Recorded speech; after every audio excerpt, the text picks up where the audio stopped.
So welcome back, guys. Getting more into this subject of cannibal giants in the Americas. We're kind of straying off that direction. Just so you guys know, this is Cannibal Giants on YouTube, Paranormal Activities and Adventures on Facebook. We're going to kind of be I'm going to be going through this as you go through this. We're going to be kind of exploring. So as if you're sitting here trying to figure out what we're talking about, seeing the other side to history, which I believe was completely hidden by the Smithsonian Institute and other entities throughout history, and those that have written the past for us to digest.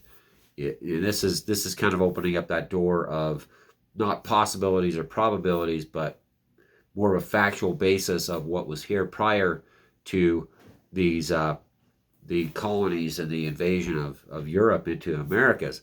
Now, Spain, a lot of the conquistadors have pictures, illustrations of their conquest of the Americas, and this is one of the pictures that was shown in books and writings by the Spanish, and they encountered a light-skinned giant here, a large human being that was tattooed, worshipped false idols, false gods, and they clearly, the Spanish depiction of Native Americans in the East when they hit the Mississippi, Florida, these were not of indigenous native heritage as far as anybody can tell from what we have today.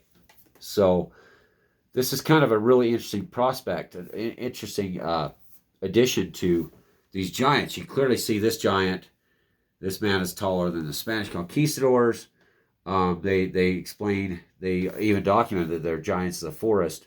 So these people were possibly Choctaw Chickasaw heritage.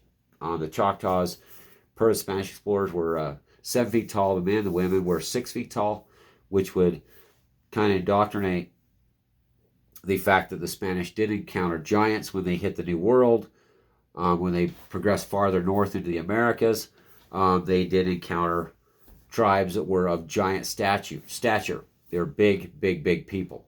My grandfather was 6'9", very big man, 6'6", 6'9", kind of thing.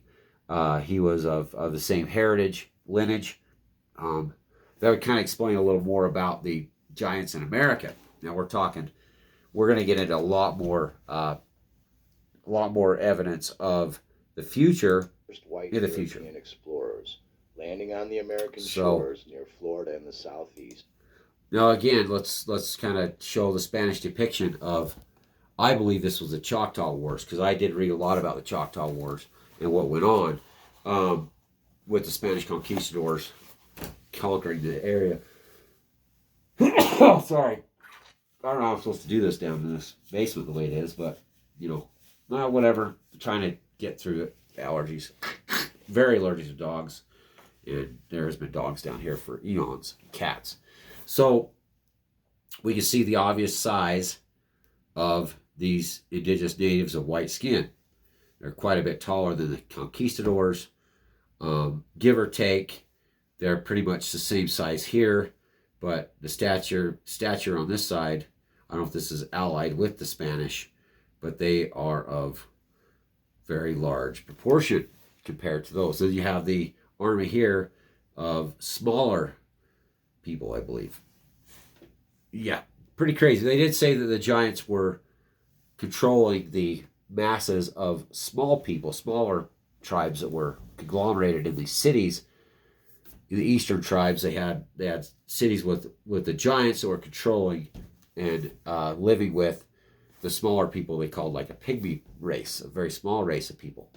So that would kind of orchestrate or kind of give evidence to this being a possible fact. Of course, here it shows us here. But apparently the giants were able to be killed by the Spanish guns. So that might have been a new introduction. And running into exactly the same thing.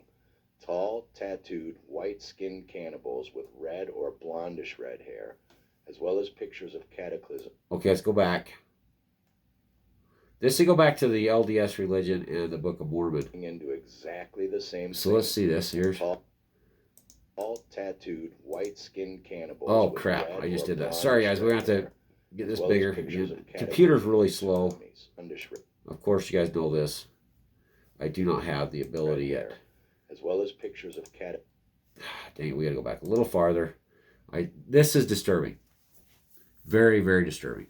So, in this depiction, they're killing and cutting off the body parts of those that they killed, and of course scalping. But they're would probably not be the best part of the person to eat, but you get the picture. This is the depiction by the Spanish that these cannibals would kill and eat the dead.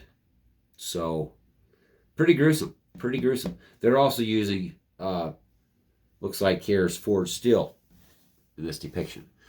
But yeah, they're dismembering the humans that they had killed, and it kind of would be an idea that you'd probably want to eat less of the main body parts of the people you killed. white-skinned cannibals with red or blondish red hair, as well as pictures of cataclysms and tsunamis. Yeah. Could these in fact be the same race of So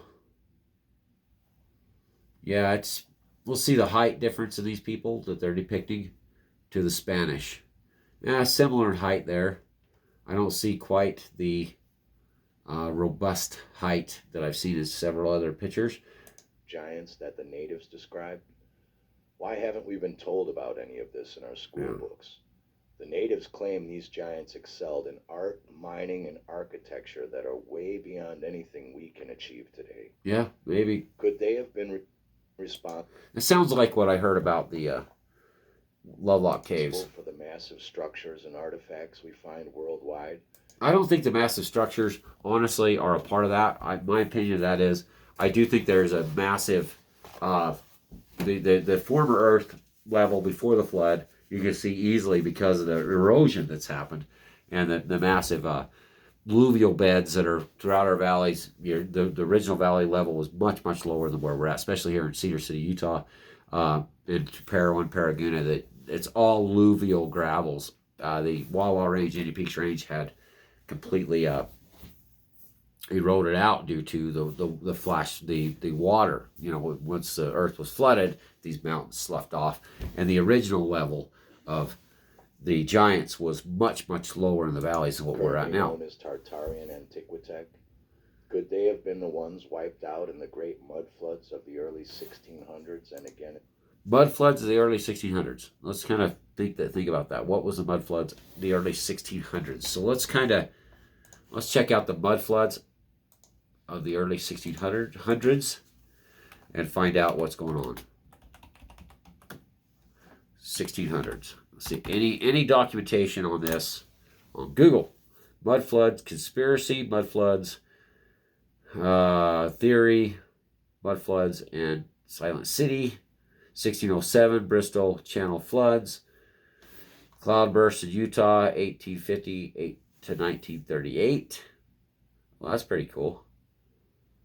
Cloudburst. Well, whatever. Let's say Tartaria in the ancient civilizations. Floods of mud. So that's kind of a conspiracy theory. I do believe there's been numerous mud floods. In the early 1800s, we're told that pioneers in covered wagons went out west with minimal belongings and their families and decided to stop off, mine huge quarries of copper and stone, and litter the Americas with enormous Roman Greco megastructures with 20-foot high doors and architecture that not even master stonemasons could design or build today, let alone pioneers in covered wagons with basic tools and supplies. Yeah, it's kind of debatable. That's that we've seen what the founding Mormon families could do here in Utah and Salt Lake and build the temples. So, that's not what I'm really getting at, because what I've seen in the other video I posted on Facebook through Utah Paranormal Adventures, they talked about the massive structures that's been found with stones in Egypt and all across Europe, and Stonehenge that could not be possibly moved by humans the size they're at. These things are gargantuan. They've uncovered walls that were just massive. So I mean, is it possible they found and dug out these massive structures in the mid to late 1800s I don't know, rather than built them? If so, who built them previously? We'll examine what the Comanches had to say about these master crafting white giants. Well, let's see, because the Comanche, we covered this. I did this in a video about the ancient Aztecs that were known as the Shoshone people to the Spanish conquistadors and those that settled San Antonio. That the Comanche are the Aztecs and the Aztecs that flooded into to Mexico and conquered Mexico. But the Aztec Empire is right here. This is where the Utah and the Great Basin and northern Utah are a part of the Shoshone people, the Aztecian dialect, and up through the Uinta people, the Utes and the Ores, all speak the Aztecian dialect. So, you really got to think about, and we can explain that in my other video, but I talked about that, the reason why there was such a mass population here due to the inland sea. And we'll kind of get to that in another video. The Spanish map of the inland sea that was actually the Great Basin, and the Lovelock Caves were all underwater at one time. So that entire desert between the Sierra Nevadas and this side of Nevada and Utah, which is like the Indian Peaks Range, Hamilton Valley Range, all the way up into the Great Salt Lake, and then the Wasatch Front was what blocked it there, and that's why the Great Salt Lake was left over, and down into they call Pine Valley Unit, and back over through the Zion Unit, which kind of held the waters back, and that's the trajectory or the shoreline of the ancient inland sea that divided California, which was an island, to the actual Americas, the northern Americas that were. It was an island to its own. All of California was an island at one time. That's where the giants and the ancient Shoshone peoples, which was the Aztec Empire, fought. That once this inland ocean dried up. The Navajo about the giant Starnake people. The Choctaw about the giant Nahulo people. Okay, so the Choctaws did defeat them. I read that story. The Choctaws, the giants, the last of the giants were eating their children, and with the European guns, they went in and killed them all. They finally destroyed them all. So I've read about that. The Paiutes about the giant Sitaka cannibals of the West. Now these are the true Shoshonean people. Very, very, very advanced in fighting the giants. From what I understand, they did win the massive war against these people. But again, you can see, like I talked about in my previous video, reproduction. The ability of this group of people to have a high rate of reproduction versus the giants, which would have had a lower rate of reproduction, especially when the inland sea dried up and the resource per giant was depleted. The Spanish conquistadors, settlers of San Antonio talked about the Shoshone people moving south, that it was much smaller due to the lack of resources in the Rocky Mountains, and it kind of stunted their growth. But that they are not the people that were originally inhabiting San Antonio, by the way. Those people were documented as very small, very, very small people, which we'll get into hopefully in the future about the group that was out here at Rush Lake, north of Cedar City, that I was told to by a full-blood native lady that's an elder, told me about the tribe of little people who were out here by Rush Lake. And, those people disappeared along with the majority of those that were in Texas and northern New Spain. So there is documentation in the history of San Antonio about these people that were of small stature, that could not form a government. They couldn't form, they couldn't do any advancements. They were really bad at farming. They basically lived in brush huts, wiki-ups, because they didn't have that ability to really form anything, because they've been conquered and dominated by two different groups, in my opinion. I think that the Aztec Empire, which was the really, really advanced warlike people we talked about in one of my last videos, and that moved into Texas, conquered Mexico, and those people that we call the giants, the Nephilim. So these people had been under duress for a very, very, very long time. Very long time. But they had the reproductive level to fight back. And they're very, very, very adapt to their environment. This group of people were fantastic human beings, still are to this day.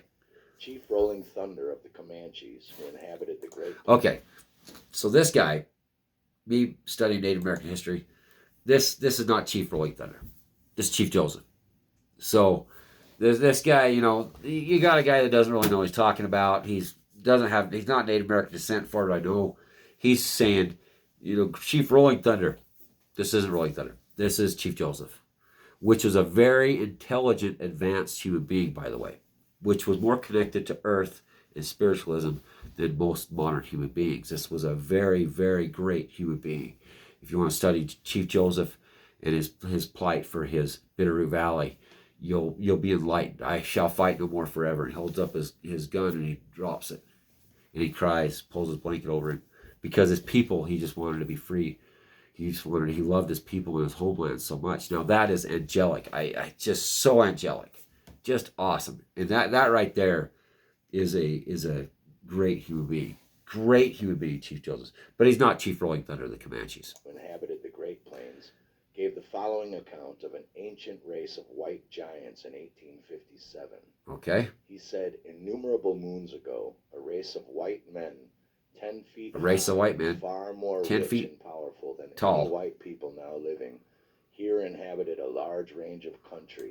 Now, he's saying Chief Rolling Thunder. So let's break this down. And hey, kudos to the guy that did this video.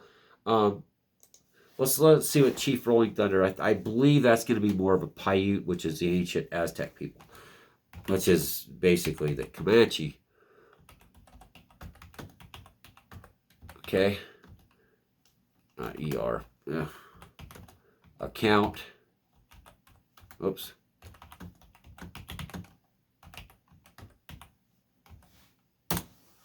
Let's see. There we got the same video. I think that's a different one. Return to Chief Rolling Thunder Mountains. Amazing home. Full movie. Race of white giants described by Native American. Let's see if he was a Comanche. I guess he was. Ancient race of white giants described by Native American legends. Several Native Americans tribes, all separated by some distance. Now, you got to remember there wasn't separation of some distance between Texas and Oklahoma and Kansas, Nebraska versus Utah, the homeland of the great Aztec Empire. These people migrated after the inland sea dried up. So, it kind of debunked that. It only took me a few days to figure this out, but my prior knowledge of the people surpassed a lot of these guys diving into whatever they think. But this talks about the Comanches. Chief Rolling Thunder, the Comanches, a Great Plains tribe, once gave the following accounts of a race of white giants in 1857. Immeasurable moons ago, 10,000 years ago, which is now proven by White Sands. There's a national park down south. They found footprints that are predate everything they're telling you in the history books. Like I said, the history books are written by the victors, not by actual facts. You gotta look at these historians and see them and go, "Oh, you people were telling me what's going on." Yeah, they couldn't even make it to a shopping trip through Lynn's at this time, or Smith's or Walmart. They'd be completely baffled and probably fall over and die of a panic attack. We've advanced that much intellectually. Anyway, 10 feet high and far more rich and powerful than any white people now living. Here inhabit a large range of the country, extending from the rising to the setting sun. Their fortifications crowned with summits of mountains protecting their populous cities situated in the intervening valleys. Oh, so this, guys, this is what I had this theory way back in the day that this is buried. All this stuff is buried. There's something here that we have to really explore. Let's see. They excelled every other nation which was flourishing, either before or since, in all manner of cunning handcraft. So yeah, this is the angels in that sense. Were brave and warlike, running over the land. They had wrestled from ancient possessors with a high and hiety hand. I don't know what that means. Compared with the pale faces of present day, were pygmies in both art and arms. Rolling Thunder stated that the Great Spirit wiped out the white giants when they forgot justice and mercy and became too proud. Okay, well, that makes sense. That follows along with the Lamanites and Nephites. The Nephites would have been possibly a giant race, but it doesn't really coincide with the Spanish account of the white giants that were here. So they were giant people. So they would have been more of like the Nephilim. Unless there's something in the Book of Mormon, you guys believe in the comments. Maybe there's something to do with the Nephites being of giant stature from the Nephilim. Maybe we should dabble into that next, because apparently history is not a topic a lot of people like, and the studies, historical studies, may be a little lagging in this future age of technology. The Navajos also speak of the race of white giants called the Starnate people. Their legend describes them as a regal race of white giants endowed with mining technologies who dominated the West. Now, this kind of explains the caves that are the diggings out here west of Paraguna. I have a friend of mine that went out there. There is some diggings that are probably predate the Spanish out there, where they did mine for certain metals, enslaved lesser tribes, and had strongholds all through the Americas. They were either extinguished or went back to the heavens. Ta-da! Ta-da! It took us an hour, guys, you Navajos knew this stuff. This is where you got to kind of understand, that the world is completely being lied to in every direction. The history of the Americas and the world, for that matter, because we could go all the way through all of Europe and Asia and go clear down the Middle East, and you're going to find tons of giants evidence. So we've been lied to. Modern historians tend to go by script. I think that this is a very, very huge subject we can get into, guys. We could literally tear down the establishment's ideas. The Navajo, you guys know. The Choctaws, you guys know. Which I'm part Choctaw, part Comanche too. But the Comanche knew. And like I posted on Facebook, there's a tribe that was met by the Spanish conquistadors, or John Smith called the one tribe of giants he encountered was called basically Sasquatch. So, I have to keep my nose. Sorry, if I take my allergy pill, I go get slow. I can't do that because I have to make this project work. I have to make this work, guys. With your help, we can make this project work. So let's kind of get together and kind of build a community here under Cannibal Giants and Utah Paranormal Activities and Adventures, and others have a lot of digital platforms that can be worked on. So anyway, we got the Choctaws here. Let's talk about the Choctaw tribe. Told of a race of giants that once inhabited what is now Tennessee. Their ancestors fought against them when they arrived in Mississippi during the westward migration.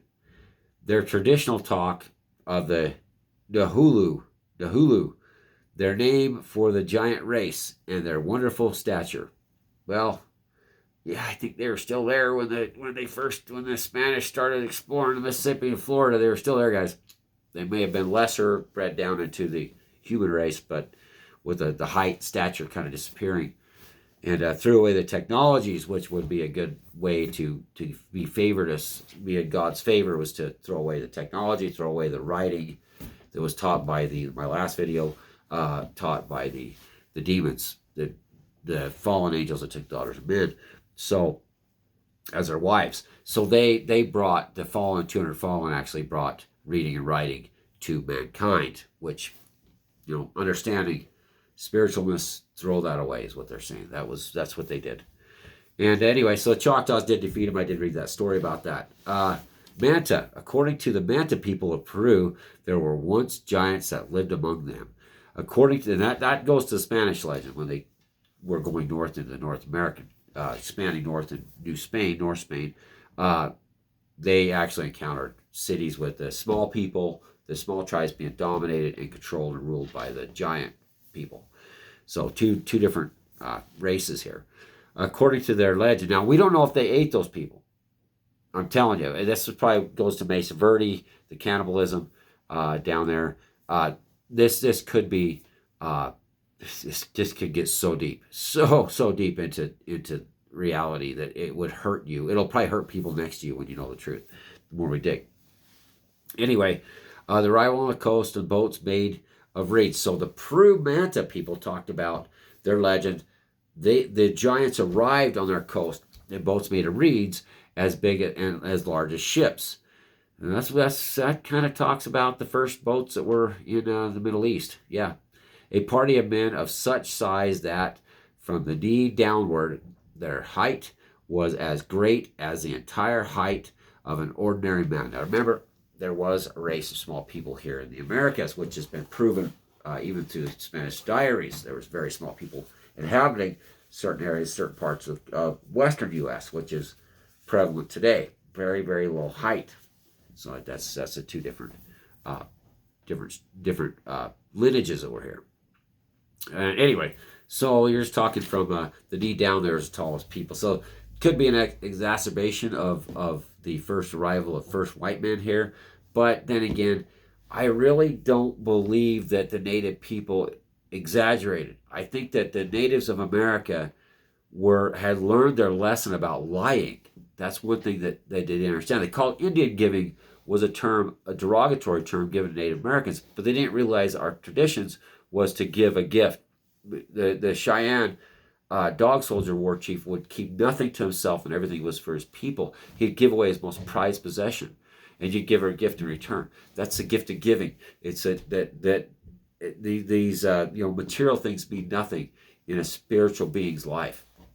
I kind of live the same way. I don't like the monetary system. I have certain things that I need, but I really am not that type of person. More of a spiritual person, an indigenous belief of the Americas, and that angelic belief where possessions didn't matter as much. Anyway, so the great height and ordinary man, though might be of good stature, their limbs were all in proportion to the four. Okay, so we talked about this. The limbs were all proportionate. There was no disproportion throughout the body of the giant. More interesting to see was their heads. Okay, so let's see. Their bodies, and it was a monstrous thing to see their heads with their hair reaching to their shoulders. Their eyes were as large as small plates. The natives believed that heaven wiped them out due to their sexual habits, which the natives found revolting. So we have a connection now. Again, biblical Book of Enoch, which we covered in part 1, and now the sexual habits and the things that were taught to the humans that caused the flood, and the corruption of flesh that caused the flood, where God wiped out the Canaanites. So now we have a connection biblically that they were taught these things that were locked in the heavens, and one of them was sexual habits. There you have it. There you have it. Now remember, the original 200 angels that fell here, that came to the daughters of men as wives and created the Nephilim and the Canaanites, were bound by the archangels here, why the flood happened. So they were buried deep in the earth. That's what I'm getting at. And the floods help solidify that and bury them deep underneath what we call the actual level now, which is prevalent all over. Anyway, so that's where the connection is, the manta to the Bible. The manta to the Bible. Let's just connect those two about that. The Paiutes have an oral legend of red-haired white cannibalists that stood about 10 feet tall and lived near the Lovelock Cave, Nevada. Now, this is the later explanation. There wasn't some theory that they did have a massive war prior to the Lovelock Cave and the last of the giants being wiped out, which I do believe, because there was recovery over and over again of artifacts that show giant stature of man, slippers or shoes or whatever, all that stuff. What do you want to call them? So anyway, and just normal sized cannibals that lived near Lovelock Cave. Okay, the Paiutes have An oral legend of the white cannibal stood about 10 feet tall, lived near the Lovelock Cave, Nevada. It's hard to know for sure if this oral tradition is true or if the truth has been distorted over time and these were just normal-sized cannibals that lived near the Lovelock Caves. They were supposed to be able to catch arrows in mid-flight. I really don't think. I don't know. I don't know. That this website's actually given. This is a daily odd stand and I don't know, WordPress.com. These guys may have a different take on this. Some similar Paiute legends feature the same story, just without the giants. Archaeologists have found remains of people with red hair in the area, but black hair can turn red with time. At this point, I really think that statement right there, given that the other tribes have the oral history passed on, remember, because writing is demonic. I'm sorry, guys, but being a writer, and I can't write to save my life. It's not from trying or, whatever, not trying. I just can't write or spell. It's just, it's not it here. It's a difference between being angelic or being, connected to the earth in a sense. I think artistic is what I not say autistic. Don't bring that up. But artistic. I'm more artistic. And I do have a form of autism. I have autism. I have a lot of stuff like that. Neurological issues. I think, yeah, so we get in on another day. But, being dumb isn't being able to write because, studying the Bible and understanding that and the fallen angels, I really don't care that I am not the greatest writer in the world. So apparently there's a connection between the fallen angels and writing. Anyway, but look where we're at because of writing. So thanks for watching, guys. We're at 31 minutes. This is episode 2 on this series. We're going to continue throughout the day on giants, cannibal giants. And thanks for watching.